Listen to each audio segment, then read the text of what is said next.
રોજ હજારો લોકો નાથદ્વારામાં દર્શન કરતા હશે, પણ વિચાર કર્યો ક્યારે કે ઠાકોરજી કોની સામે જોતા હશે? પ્રભુ કોની સામે છે? પ્રભુને તો હજારો લોકો રોજ જુએ. પ્રભુ દર્શન બધાને આપે, નજર બધાને ના આપે. પ્રભુની દ્રષ્ટિમાં અમૃત છે.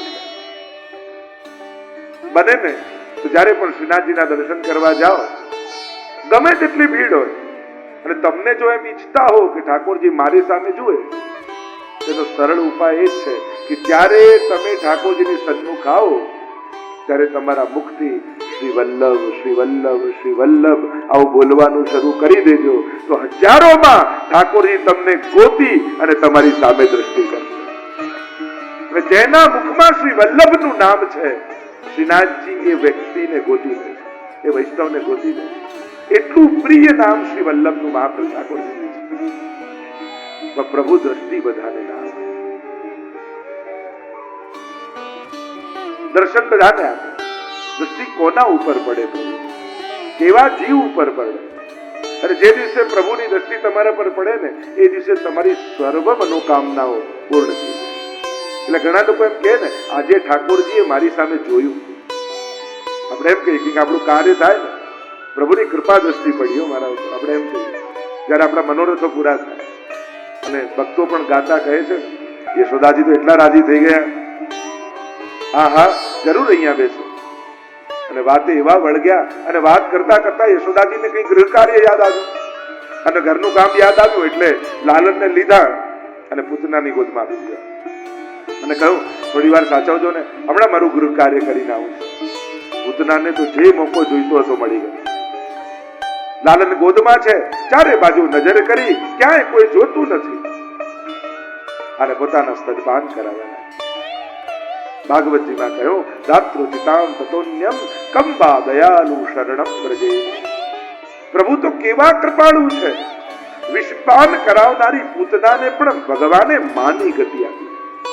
તો વિચાર કરો, જે વિષવાળા પાન કરાવે એને જો માની ગતિ આપતા હોય, તો અમારા વૈષ્ણવો રોજ દૂધ ગરમ કરી, કેસર ને બદામ પિસ્તા ભેળવી અને પ્રેમથી દૂધ ભોગ ધરે, તો ઠાકોરજી તમને કઈ ગતિ નહીં આપે.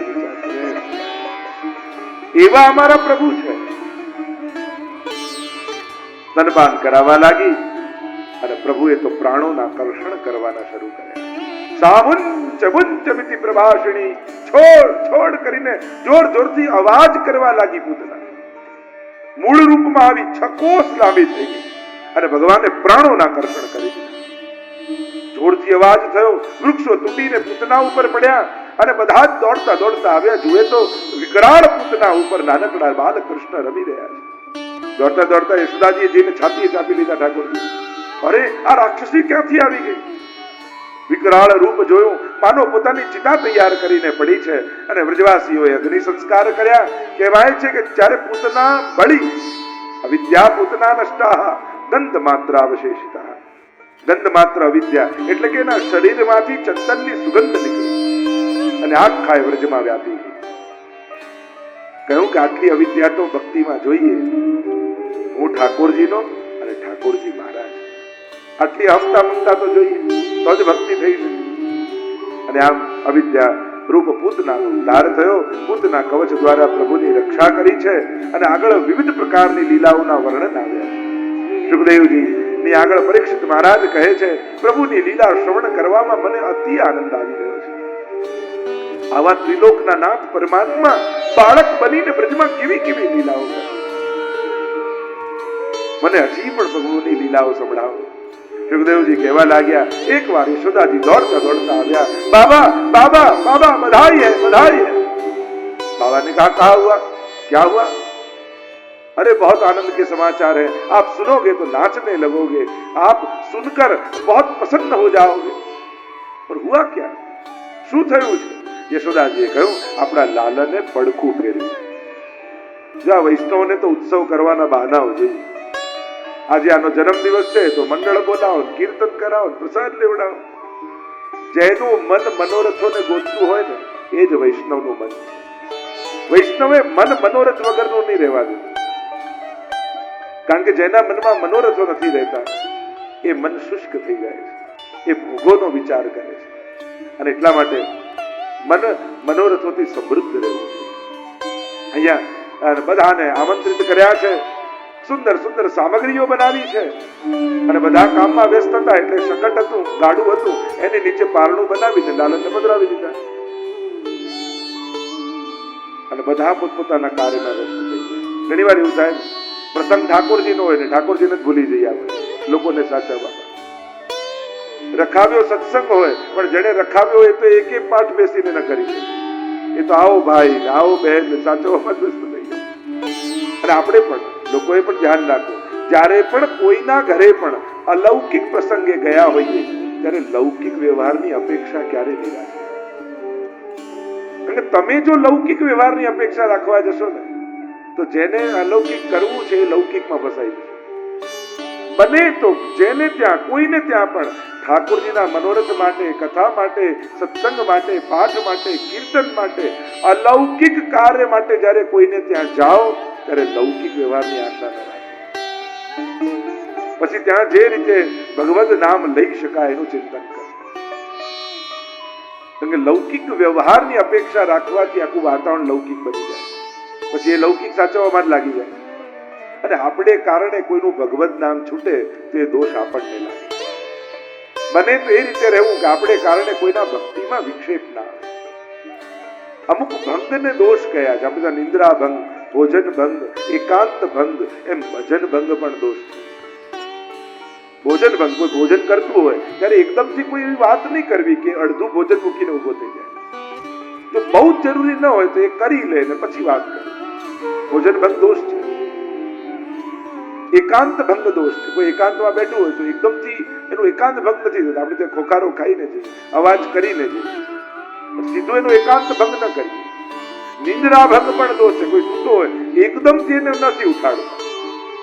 એ રીતે ભજન ભંગ પણ દોષ છે.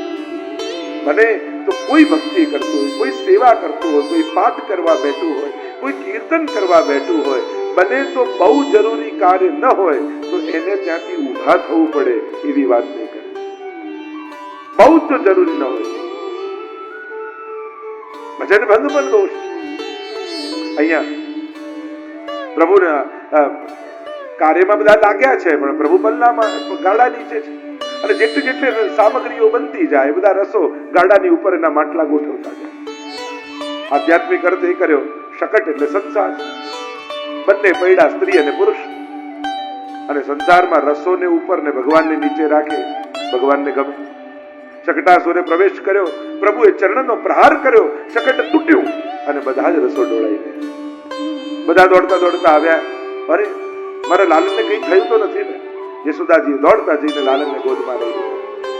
મહાપ્રભુજી આજ્ઞા કરે છે, શકટ ભંજન દ્વારા ઠાકોરજીએ વ્રજભક્તોની લૌકિક આસક્તિનો નાશ કર્યો છે. જે એમનું ચિત્ત લૌકિક વ્યવહારમાં રહેતું, તો શકટ ભંજન દ્વારા એક એક અસુરોને મારી ભગવાન વ્રજભક્તોને રાસ માટે તૈયાર કરી રહ્યા છે. એટલે દેહાધ્યાસ, પ્રાણાધ્યાસ, ઇન્દ્રિયાધ્યાસ, આ જુદા જુદા અધ્યાસના પ્રતીક રૂપ આ બધા અસુરો છે. અને એમને મારે અને રાસ માટે તૈયાર કરે છે. શકટ ભંજન દ્વારા લૌકિક આસક્તિનો નાશ કરે. જે ચિત્ત લૌકિક વ્યવહારમાં હતું, થયું કે હવે પ્રભુને કેન્દ્રમાં રાખીને જીવવું, પ્રભુનો તરફ ધ્યાન રાખીને જીવવું. લૌકિક વ્યવહારમાં બહુ ચિત્ત નહીં રાખે. વ્યાવૃત્તોપી હરવ ચિત્ત. ભલે સંસારમાં રહીએ, સંસારિક કાર્યો કરી, ચિત્ત હરી. નટ જેમ દોરી ઉપર ચાલતો હોય, બધે જ જોતો હોય, પણ એનું ચિત્ત દોરી પર હોય, જેના ઉપર ચાલતો હોય. વૈષ્ણવ એ રીતે. આપણે નારાયણદાસની વાર્તા આવે છે, પેલો માણસ રાખ્યો અને 2 ઘડી થાય યાદ અપાવે, ભૈયાજી ગોકુલ કબ ચલોગે? અને એમનું ચિત્ત ગોકુલમાં પહોંચી જતું. સંસારમાં રહેતા રહેતા પણ ભગવદ આસક્તિ રાખે. આગળ તૃણાવર્ત ઉદ્ધારની કથા આવી. વટોળિયાના રૂપમાં અસુર આવ્યો. તૃણાવર્ત યશોદાજીની ગોદમાં લાલન છે, અને જ્યાં આંધીના રૂપમાં, વટોળિયાના રૂપમાં અસુર આવ્યો. ઠાકોરજીએ પોતાનું વજન વધાર્યું, અને એટલું વજન વધાર્યું કે યશોદાજી ઉચકી ન શકે. એટલે લાલનને લઈને નીચે પધરાવી દીધા. એટલા ભારે ઠાકોરજી થઈ ગયા. અર્થ એ કર્યો કે જ્યારે આપણા આનંદ રૂપ પ્રભુ આપણા માટે ભાર બની જાય ને તો માનજો આપણા જીવનમાં તૃણાવર્ત આવે. હવે જગાવવા પડશે, કોડાડવા પડશે, સામગ્રી ધરવી પડશે. માથે બિરાજતા પ્રભુ એ આપણો આનંદ છે. એ જયારે ભારરૂપ લાગવા માંડે તો માનજો આ રજોગુણની આધિ આપણા જીવનમાં આવે. તૃણાવર્તે આપણા જીવનમાં પ્રવેશ કરે. પ્રભુને ક્યારે ભાર રૂપે નહીં જોવા. પ્રભુ આપણો આનંદ છે. ઘણા લોકો ડરતા હોય, ઠાકોરજી પધરાવવાનો ડર લાગે, અપરાધ થશે તો દોષ થશે. અરે પ્રભુથી દૂર રહેવું એ શ્વાસે શ્વાસે દોષ છે એમ શાસ્ત્ર કહે છે. એટલે પ્રભુ પધરાવીને દોષ થશે તો ઠાકોરજીએ તો વચન આપ્યું છે તારા દોષો સામે નહીં જોવું.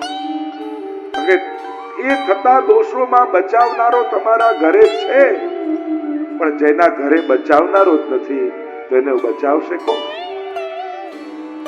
પ્રભુ પધરાવીને તમારા માથે કોઈ બચાવનારો આવે કે તમારા જીવનમાં આવતા સંકટોમાં તમારો માથે બિરાજતો ઠાકોરજી તમારી રક્ષા કરે છે. એટલે પ્રભુ આપણી સુરક્ષા છે, ભાર નથી, બંધન નથી.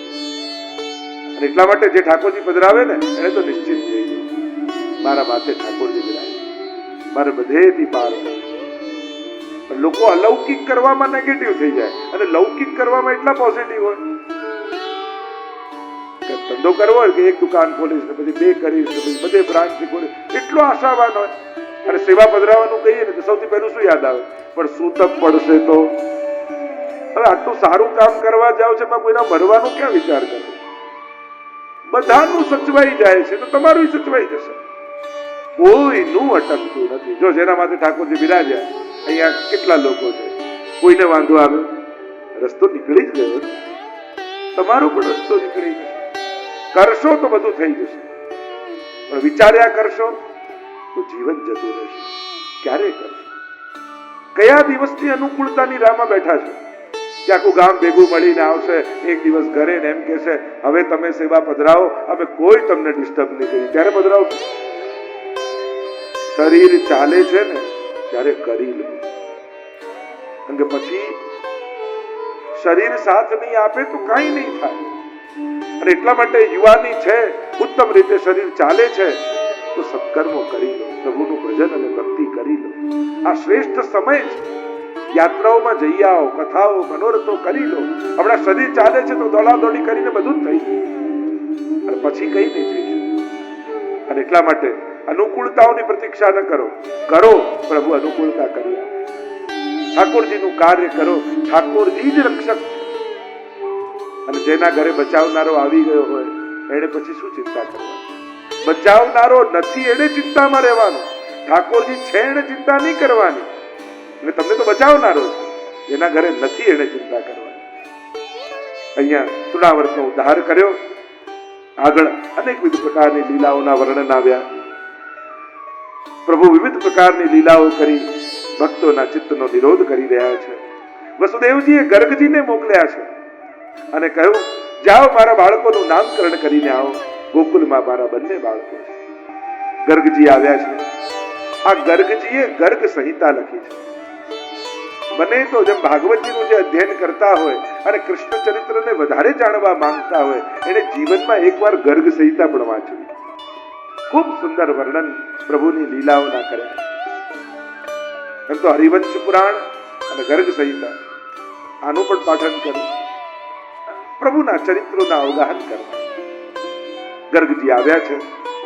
નંદ બાબાને કહ્યું કે તમારા બાળકોના નામકરણ કરવા માટે આવ્યું છું. તો વસુદેવજીના બાળકનું નામકરણ કરું તો તમારા લાલનનું પણ કરી દઉં.